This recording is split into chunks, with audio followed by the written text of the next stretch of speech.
Assalamualaikum warahmatullahi wabarakatuh. Perkenalkan, nama saya Nani Vedatami, NIM 114227072 dari kelompok 3. Saya akan mempresentasikan terkait perencanaan penanganan tumpahan minyak di lautan. Berikut adalah latar belakang permasalahannya, yaitu di mana tumpahan minyak atau oil spill merupakan salah satu bentuk pencemaran perairan yang umumnya disebabkan oleh aktivitas manusia seperti eksplorasi dan pengobaran minyak bumi. Atau ada juga kecelakaan kapal tanker, kebocoran pipa, dan transportasi minyak. Setiap tahun jutaan ton minyak diangkut dan ratusan kasus tumpahan dilaporkan di berbagai negara mengakibatkan kerusakan lingkungan yang sangat signifikan. Berikut merupakan tujuannya, yaitu yang pertama mengidentifikasi dan merancang sistem penanganan tumpahan minyak di lautan, yang kedua membuat simulasi respon terhadap tumpahan minyak di lautan.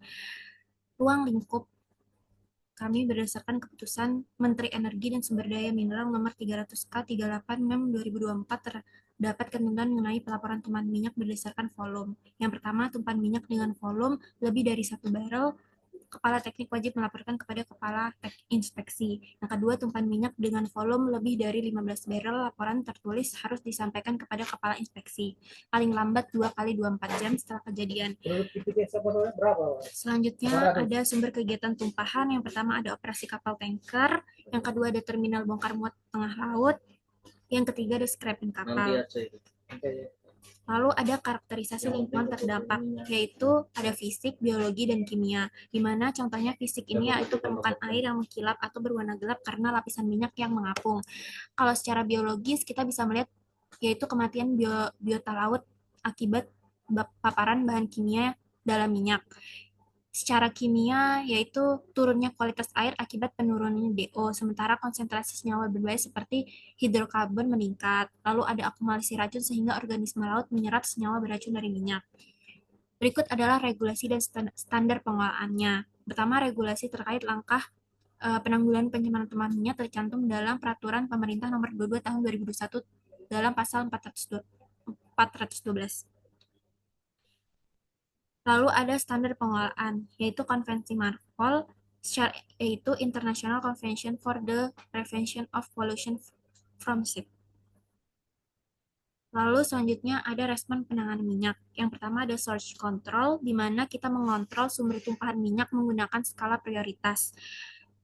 Yaitu ada prioritas pertama, yaitu keselamatan manusia, lalu ada prioritas kedua, merespon secara tanggap. Lalu ada surveillance dan monitoring, yaitu pemantauan dan pengawasan sebagai respon tumpahan minyak dapat dilakukan dengan pengambilan sampel lingkungan seperti air, organisme, dan menentukan tingkat kontaminasinya. Yang ketiga, ada mechanical equipment, di mana respon pemakaian peralatan mekanis di perairan dapat digunakan secara langsung tanpa persetujuan khusus. Yang keempat, ada dispersen, di mana produk penanganan tumpahan minyak seperti dispersen digunakan untuk mengurangi atau mencegah tumpahan minyak di permukaan air. Lalu yang kelima ada kontrol buruk in situ, di mana pembakaran minyak terkendali di tempat terjadinya tumpahan minyak merupakan respon terakhir jika kondisi tumpahan minyak tidak dapat ditangani dengan cara apapun. Lalu ada pemanfaatan kembali atau reuse, di mana kita menggunakan komponen hasil pemeriksaan tumpahan minyak yang akan digunakan kembali untuk sebagai pemisah atau dikontaminasi. Contohnya antara lain minyak yang berhasil dikumpulkan menggunakan skimmer atau oil boom dapat dimurnikan dan dijadikan bahan bakar industri. Lalu ada contoh daur ulang atau recycle, di mana daur ulang limbah dari tumpahan minyak dilakukan dengan mengubah limbah menjadi produk baru yang bernilai guna. Contohnya minyak limbah dapat diproses menjadi asphalt extender atau fuel oil melalui proses pyrolysis atau blending. Lalu ada beberapa metode pengolahan. Yang pertama ada oil booms, teknologi spon busa Floritin, lalu ada bulk oil skimmer, dan in situ burn. Lalu ini adalah penanganan dengan oil boom, di mana untuk melakukan tumpahan minyak agar menyebar ke area yang lebih luas dan menjauhkan dari area sensitif seperti ekosistem terumbu karang, hutan bakau, rawa, dan ekosistem lainnya. Berikut adalah studi kasus Teluk Lampung dan simulasi perhitungan dengan spon busa poliureten, di mana sebaran tumpahan minyak pada perairan Teluk Lampung jenisnya adalah minyak bensin diesel. Dilihat bahwa pergerakan minyak mengikuti pergerakan arus di perairan Teluk Lampung.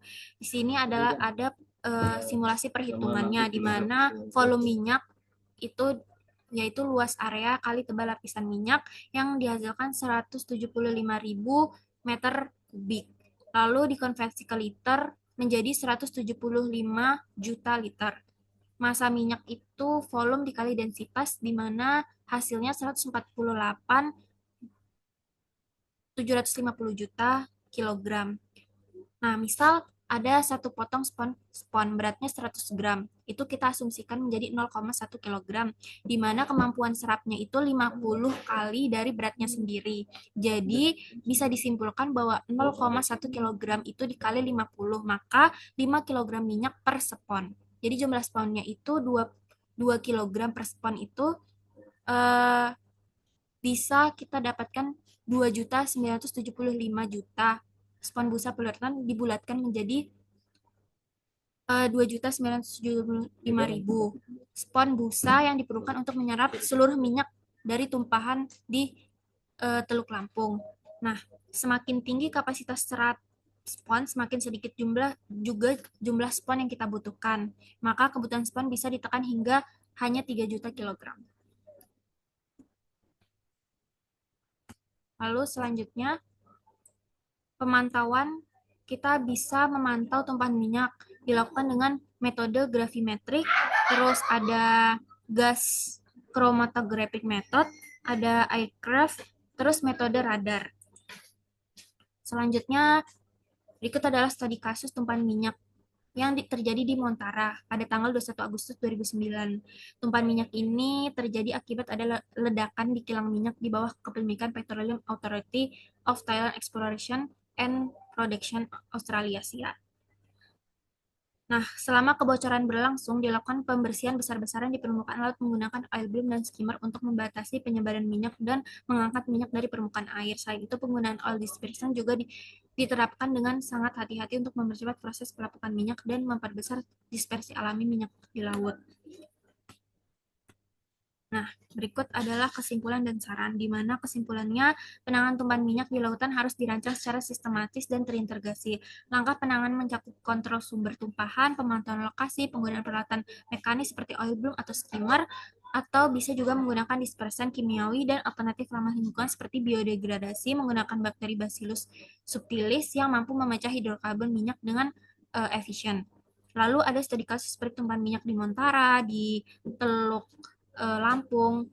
Lalu sarannya yaitu pemerintah dan industri perlu memperkuat sarana dan prasarana Tier 1 hingga Tier 3, termasuk pelatihan personel, kesediaan alat tanggap darurat, dan sistem komunikasi terpadu untuk memindahkan resiko pencemaran. Yang kedua, ada metode biologi seperti penggunaan mikroorganisme penghasil biosurfaktan perlu diperluas dan diintegrasi dalam rencana kontingensi nasional, khususnya untuk perairan yang sensitif.